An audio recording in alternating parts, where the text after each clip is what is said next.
Emotional fulfillment isn't just something nice to have, it's essential for sustainable success. When you feel whole in your personal life, that emotional energy spills over into your professional life. You show up as a better leader, a more creative thinker, and a more resilient human being. If you're sacrificing your emotional well-being for the sake of professional success, you're setting yourself up for burnout. You might not feel it right away, but it will catch up with you eventually. And when it does, you'll realize that success without fulfillment doesn't really feel like success at all. Welcome to Beyond Success, the podcast for high achievers seeking deeper meaning, fulfillment, and purpose. Now, here's your host, world-renowned leadership coach and therapist, David Tian, PhD. Welcome to Beyond Success, Psychology and Philosophy for Achievers. I'm your host, David Tian. Just in case you missed the last episode, let me give you a quick rundown. Last time we dove into the achiever's trap. So what's that? It's when you devote your life to chasing success, thinking that the next promotion, the next big deal, or the next win is going to finally make you happy. Spoiler alert, it doesn't. Instead, you end up burned out, disconnected from your relationships, and ultimately questioning the meaning of it all. We talked about how this trap leads to perpetual dissatisfaction. No matter how much you achieve, it's never enough. You keep raising the bar, thinking that the next accomplishment will finally do the trick, but it doesn't, and you're constantly striving, and that leaves you feeling hollow inside. We also touched on how this chase can take a real toll on your physical and mental health.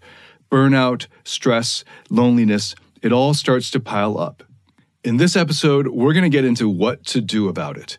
And if you're an achiever, this is really important for you to take seriously, because high achievers tend to neglect their emotional and relational needs in their pursuit of professional success, and that leads to long-term misery, no matter how much you've achieved on the outside.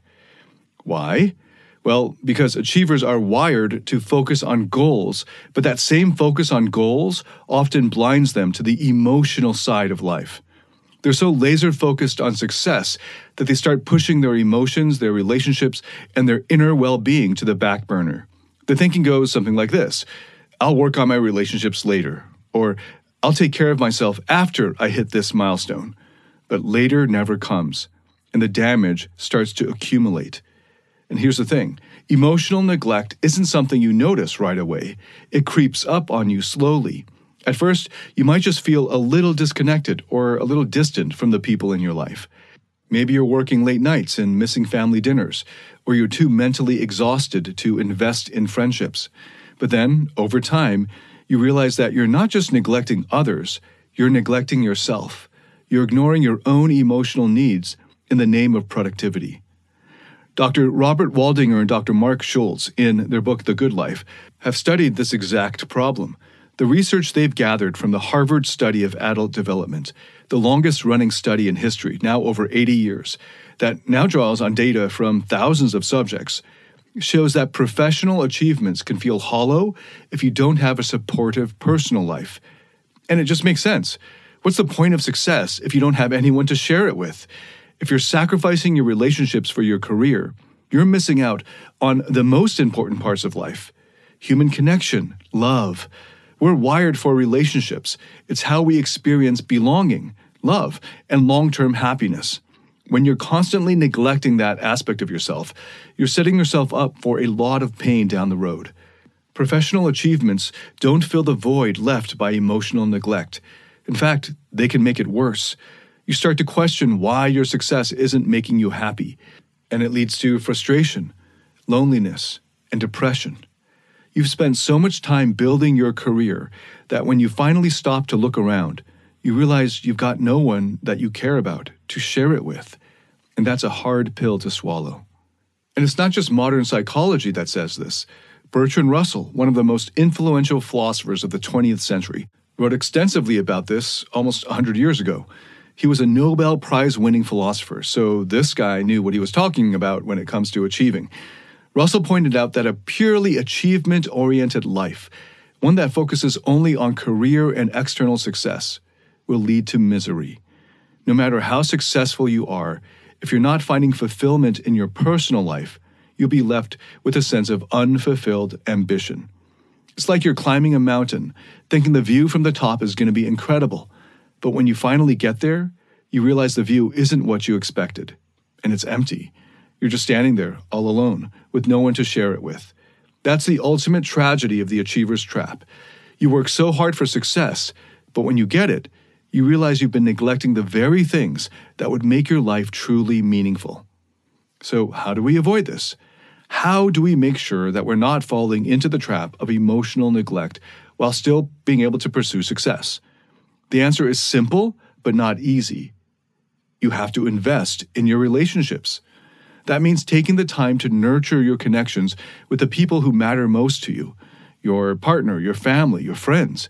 It means making space in your life for emotional fulfillment, even when your career is demanding. And I'm not talking about just sending a quick text or catching up for 10 minutes on a Saturday. I mean real investment, listening, being present, making the people in your life feel valued and heard. And here's the best part. Investing in your relationships doesn't just make your personal life better. It actually makes you more successful in the long run. Studies show that people with strong, supportive relationships are more resilient, more creative, and better able to handle stress. When you have a solid emotional foundation, you're able to better perform at work because you're not carrying around that emotional weight or burdens. You're more focused, more energized, more capable of handling whatever challenges come your way.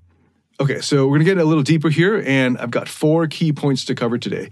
So let's start with the first, and arguably the most important one: the primacy of relationships in your long-term well-being and success. If you take nothing else away from this episode, let it be this: your relationships are the most significant factor in determining your happiness, your health, and your overall success in life. And this isn't just some feel-good advice. It's backed by decades of hard data. Remember, doctors Waldinger and Schulz, who took over the Harvard study of adult development, have proven this over and over again. Their research spans more than 80 years, tracking the lives of thousands of people, and it shows that the quality of your personal relationships has a bigger impact on your happiness and longevity and well-being than your career achievements, your bank account, or your social status. Let that sink in for a second. It doesn't matter how much success you rack up if in the end you die early and you don't have strong, intimate relationships. And by intimate, I don't just mean romantic. We're talking about close, meaningful connections with the people that matter most in your life. This could be your friends, of course your family, and of course your spouse or partner.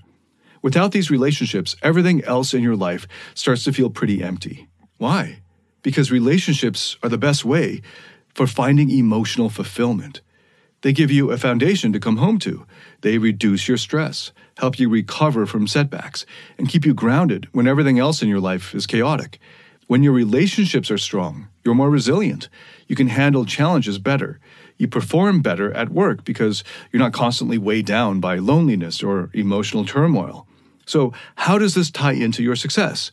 Well, when you're emotionally fulfilled, your performance at work skyrockets. You're not distracted by the emotional voids or unresolved conflicts that keep so many achievers off balance. Strong relationships also help reduce stress, which is a huge factor in professional success. When you have people in your life who support you, listen to you, and help you process that stress, you're able to manage it more effectively. The Harvard study proves that people who maintain strong relationships live longer, they live healthier, and they live happier lives. That's not just about living more years, it's about living more quality years. People with strong relationships are less likely to suffer from chronic illnesses, are less likely to experience burnout, and much more likely to find long-term happiness. In fact, men who have strong, close relationships, all else being equal, live 12 years longer on average. Let's contrast this with the achiever's trap. When you're stuck in that trap, you're sacrificing your relationships in order to achieve more. You're working those extra hours, skipping social events, pushing off quality time with your loved ones. And it's not just hurting your relationships, it's hurting you. It's hurting your mental health, your physical health, and your ability to enjoy your own success. That's why relationships are so important. No matter how much you achieve, it's all going to feel hollow if you don't have people in your life that you care about to share it with. The idea that you can be fulfilled purely by achievements is one of the biggest lies out there. And again, this isn't just some modern-day psychological insight. Bertrand Russell, one of the greatest philosophers of the 20th century, said the same thing. In his book, The Conquest of Happiness, he writes about how a fulfilling life is dependent on meaningful relationships and emotional connections, not on the accumulation of wealth or success. Russell pointed out that people who focus solely on their careers and external success often end up miserable, even if they've achieved everything they set out to do. Why? Because they neglected the emotional side of life. They spent years pursuing success, only to realize that without meaningful relationships, all those achievements don't really add up to much. What Russell understood, and what the Harvard study confirms, is that happiness doesn't come from achievements alone. Sure, achievements are great, don't get me wrong, but they're not the whole picture, and they're not even the majority of the picture. They simply can't fulfill your emotional needs, and they can't replace the deep sense of belonging and connection and love that comes from strong, intimate relationships. If you're constantly putting your relationships on hold in order to focus on your career, you're setting yourself up for disappointment. You're building success on a shaky foundation. But if you invest in your relationships, not only will you be happier and healthier in the long run, but you'll also be more successful professionally. And that's the beauty of it. You can have your cake and eat it too. When your emotional needs are met, everything else falls into place. In the next few points, we'll explore how to start making these changes in your life and how to balance your ambition with emotional fulfillment. But remember this, your success is only as strong as the relationships that you have to support it. Relationships are not a distraction. They're the key to long-term well-being and professional success. And in many ways, they're the whole point of life. So let's move on now to the second point. Emotional fulfillment fuels professional success. And this might sound counterintuitive at first, especially if you're someone who's used to grinding and sacrificing personal time for professional wins. But here's the truth. When your personal life is stable and fulfilling, it frees up emotional energy that can be channeled into your career. So let me explain how this works. When you're emotionally fulfilled, you feel grounded. You're not spending mental energy worrying about things outside of work. You're not feeling that creeping sense of loneliness or that emptiness that keeps you up at night. You're not burnt out because you're not trying to carry the emotional load all by yourself. This emotional stability translates into resilience. It makes you better equipped to handle the challenges and stress that inevitably come with high-level achievement. On the flip side, when you don't have meaningful connections outside of work, when your personal life is lacking, you're constantly battling internal struggles, even if you don't realize it at first. This happens a lot with high achievers. They're so focused on climbing the ladder or hitting that next big goal that they start to neglect their emotional needs. They push their relationships to the back burner, thinking they'll get back to them once things calm down at work. But the truth is that never really happens. Without emotional fulfillment, even your biggest professional wins feel empty. You might hit that promotion, get that raise, or close that huge deal. But after, there's that lingering sense of, is this it? You feel like something's missing. And that's because you don't have anyone you love to share it with. You're not feeding the emotional side of your life, which is sort of the whole point of life. And eventually that neglect catches up with you. It's like running on an empty tank. Yeah, you might get somewhere, but not as far as you could with a full tank. Let me share a story from a client of mine. Let's call him Greg. So hopefully this can help illustrate this. Greg was a vice president at a major tech company, and from the outside, it looked like he had everything. He was successful, he was respected in his field, and he was making more money than he ever thought possible. But despite all of that, Greg came to me feeling burned out and unfulfilled. He had a solid track record at work, but his personal life was in shambles. He hadn't invested any time or energy in his relationships, and over the years, he had distanced himself from his family and friends. He felt lonely, even though he was surrounded by people at work all day. He was exhausted from carrying the emotional load on his own, and it was affecting his performance at work. Greg would go into meetings feeling drained. His creativity had taken a real hit. He found it harder to focus, and the things that used to excite him about his job just no longer sparked that same energy. He was in a classic state of burnout. No amount of professional accolades could fill that emotional void. He'd reached a point where success didn't mean anything to him anymore because he wasn't fulfilled on a personal level. Success without fulfillment is the ultimate failure, and Greg was a perfect example of that. He had all the external markers of success, but internally, he was struggling. He was trying to run on empty, and it wasn't working. What Greg didn't realize was that emotional fulfillment is not a distraction from professional success. It's the key to it. When we worked together, one of the first things we did was rebuild his personal life. He started reconnecting with his family and friends. He prioritized spending time with people who mattered to him. And once he started to feel emotionally more fulfilled, everything else started to shift. His energy came back. His creativity was sparked again. He felt more motivated, more engaged, and more resilient in the face of stress. Greg's career didn't suffer because he was investing time in his personal life. Quite the opposite. He started thriving at work in ways he hadn't for years. He told me later that he had more clarity, focus, and drive than he had ever had before. And it was all because he wasn't neglecting his emotional needs anymore. This is what I want you to take away. Emotional fulfillment isn't just something nice to have. It's essential for sustainable success. When you feel whole in your personal life, that emotional energy spills over into your professional life. You show up as a better leader, a more creative thinker, and a more resilient human being.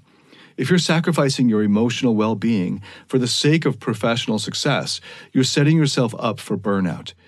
You might not feel it right away, but it will catch up with you eventually. And when it does, you'll realize that success without fulfillment doesn't really feel like success at all. Many high achievers struggle when it comes to managing their emotions or navigating their relationships, and they hit a wall when it comes to emotional mastery. Maybe you've noticed that stress, frustration, or anger is seeping into your personal or professional life, or you feel disconnected from those you care about. That's where David Tien's Emotional Mastery Program comes in. It's based on peer-reviewed, evidence-backed therapeutic methods to help you find happiness, love, and real fulfillment. Learn how to break free from the emotional roller coaster and start thriving in every area of your life. You can find out more at davidtianphd.com/emotional mastery. That's DAVIDTIANPHD.com/emotional mastery. Now, let's move on to one of the deepest topics we're going to cover today. So this is point number 3. Facing existential realities are necessary for a meaningful life. Now, this might get a little heavy, but I want you to stick with me because this is where we dig into what really gives life its meaning and how that ties back to everything we've talked about in the Achiever's Trap. Okay, so first let me give a quick shout out to Irvin Yalom. If you haven't heard of him, I mentioned him in the previous episode. He's one of the most respected voices in modern psychotherapy, particularly when it comes to existential therapy. And one of the big ideas that Yalom talks about is how facing the realities of life, like death, freedom, responsibility, can lead to a more meaningful life. The funny thing is, we often don't want to face these things. We get so caught up in the hustle of achieving more, earning more, and being more, that we push away these big questions about life and death. But it's when we confront these realities head on that we really start to understand what makes life meaningful. Now, achievements, whether it's building a successful career, buying that dream house, or hitting that financial milestone, those are great. They feel fulfilling in the short term, but they don't offer the deeper kind of meaning that lasts. Meaning comes from connections, real, meaningful connections with other people. It comes from love, relationships, and the ability to give and receive love unconditionally. And that's where we find true existential grounding. I know this from my own experience. I've been down that path. I've been through the Achiever's Trap, and I learned the hard way that achievement doesn't fill the void. So let me tell you a bit about my life real quick. There was a point in my life where, on paper, I had everything, or so I thought, or so my teenage self would have thought. More money, more success, more luxury, more women, more pleasure than I ever thought possible. I had it all, I thought. And we're often taught that if we have it all, we're guaranteed to feel alive, to feel like we've made it. But the truth? After having everything I thought I wanted, I hit rock bottom. I tried to kill myself twice. So let's rewind for a moment. After getting married and divorced in my 20s, I threw myself into mastering the art of seduction. Back then, it was called being a pickup artist, and I studied it as seriously as I did my PhD. I read everything, I practiced everything, and I eventually became damn good at it. Soon enough, I was known as Singapore's Asian Hitch after Will Smith's character in the movie Hitch. I had the hottest dating program in the world, coaching executives on how to date, how to attract women, and how to thrive in their romantic lives. I was partying with VIPs, walking red carpet runways with celebrities, living the models and bottles lifestyle, and I thought I had everything figured out. But underneath it all, I was living a life built on a narcissistic dream. The talent I had developed for seduction, for attraction, worked against me in the long run because it covered up my core insecurities. The better I got at the game, the more disconnected I became from my true self. A few years in, I was in a long-term relationship with a model and actress, the kind of woman everyone would give me props for dating. I had the career, the lifestyle, the respect of my peers. I thought I was on top of the world. But then it all came crashing down. This girlfriend cheated on me, and she didn't do it quietly. She made sure that all of her following knew it. And when that happened, my entire narcissistic world collapsed. The life I had built, the identity I had crafted, it all came crumbling down.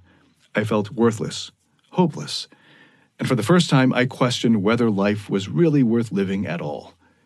I had achieved everything my teenage self could have ever dreamed of, but at the peak of my success, having had it all, I found it empty, meaningless. Even climbing my way back up there seemed pointless. And I found myself standing on the 57th floor of a skyscraper, ready to jump. Luckily, a good friend of mine found me in time and pulled me off the ledge. I wish I could say that was the end of it, but it wasn't. A few months later, I found myself ready to end it again, trying to work up the courage to end it.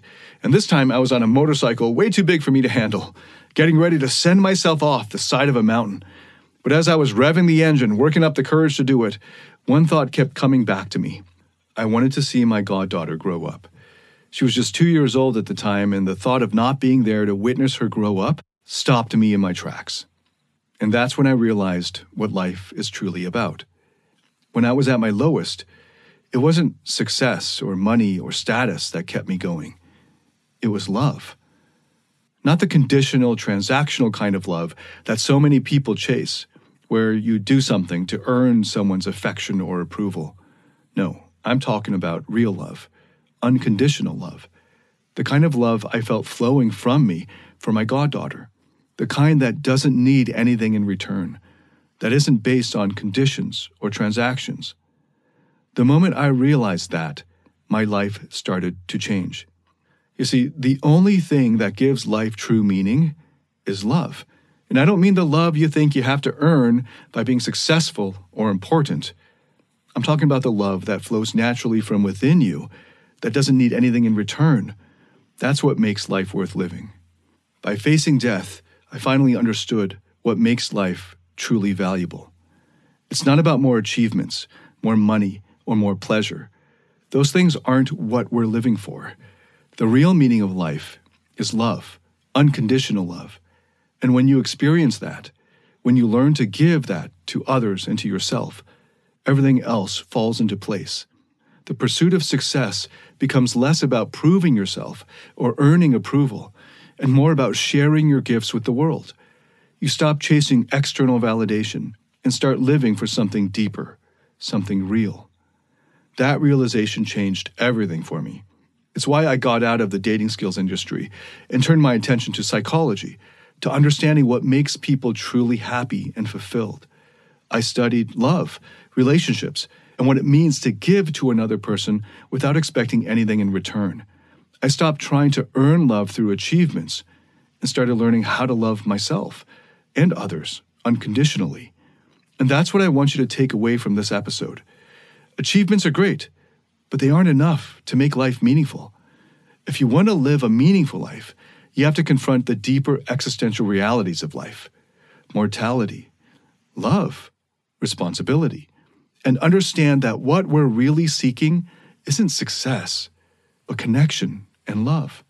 Now let's dive into the fourth and final point, the role of personal happiness in enhancing professional creativity and innovation. So here's the thing. Most people think that success leads to happiness. They believe that once they reach or hit that next goal or milestone, they'll finally feel fulfilled. But the truth is, it works the other way around. It's personal happiness that enhances your professional success. When you're happy and fulfilled in your personal life, everything else just starts to flow. Your creativity kicks into gear. Your problem-solving abilities sharpen. and you're better equipped to handle whatever challenges come your way. All the research backs this up. Study after study show that people who are happy and fulfilled in their personal lives are not only more creative, but also more innovative. They're more likely to take risks and think outside the box because they're not bogged down by stress, anxiety, or emotional baggage. When your personal life is in a good place, your mind is free to explore new ideas and solutions. You're less focused on survival and more focused on thriving. Now, I'm not saying you need to be over-the-top happy 24/7 in order to be successful. That's obviously not realistic or required. But when you've got a strong emotional foundation and you're fulfilled, when you're taking care of your relationships, your mental health, and your overall well-being, you're in a much better place to tap into your creative potential. Let me give you an example. I had a client, let's call him Sam. Sam was a highly successful entrepreneur in the tech industry. When Sam came to me, he was already doing great financially, and his business was growing fast. But he felt stuck. His creativity had dried up, and he was constantly stressed about the next big project or deal. He lost his edge, and no matter how hard he tried, he couldn't seem to get that spark back. The problem wasn't his work ethic. Sam worked harder than almost anyone I've ever met. He was putting in long hours, sacrificing weekends, and doing everything he thought he needed to do to push his business forward. But something wasn't clicking for him. So when we started working together, it became clear that Sam's personal life was a mess.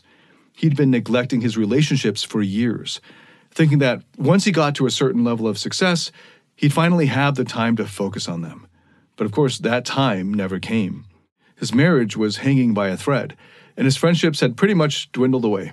He was lonely, disconnected, and emotionally drained. And all of that was leaking into his work.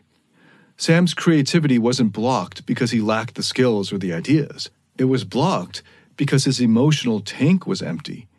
He was so caught up in the stress of his personal life that he couldn't access the creative part of his brain that had made him so successful in the first place.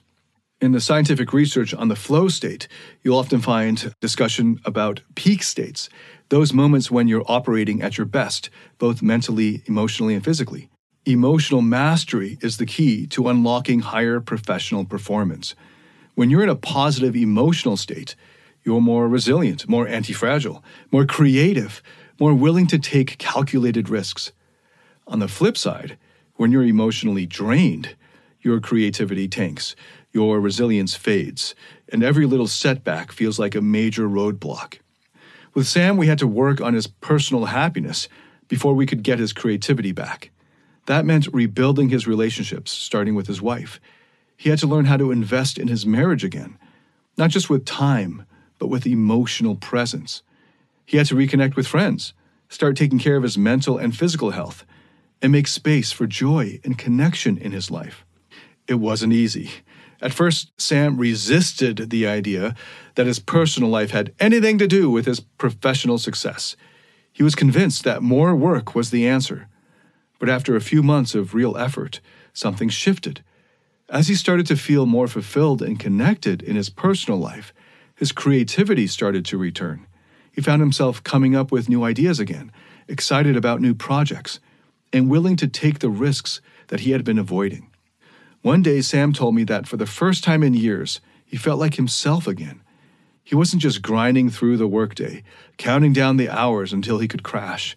He was energized, engaged, excited about what he was doing. And that spark, it translated directly into his business. His company started to see breakthroughs in areas that they had been stagnant in for months. And the team noticed it too. Sam was more present, more open, more patient, and more willing to collaborate on creative solutions. This isn't just some feel-good story. It's reality. When your personal life is stable, fulfilling, and filled with love, it creates a ripple effect that impacts everything you do professionally. Your brain isn't weighed down by stress or unresolved emotional issues, so it has a lot more space for creativity, problem-solving, and innovation. I've seen it happen over and over again. High achievers who are stuck, burnt out, or creatively blocked often think the solution is more work, more hours, more pressure. But the real solution is almost always found in their personal life. If your emotional foundation is cracked, no amount of professional success is going to fix that. You have to address the root issues. So if you're feeling stuck right now, ask yourself this. How are your intimate relationships? How's your emotional health? Are you truly happy in your personal life? Or are you neglecting the things that really matter? Because if you are, it's only a matter of time before that neglect catches up with you in your professional life too. When you take the time to invest in your happiness, in the things that make you feel alive and connected, everything else falls into place. You start showing up differently at work, in your business, and in your creative projects. You stop operating from a place of stress and survival, and you start operating from a place of possibility and expansion. Okay, so let's recap what we've covered so far. We started by talking about how emotional fulfillment fuels professional success. It's not just about achievements and milestones. It's about being happy and fulfilled in your life, which frees up emotional energy and enhances your creativity, problem-solving, and resilience.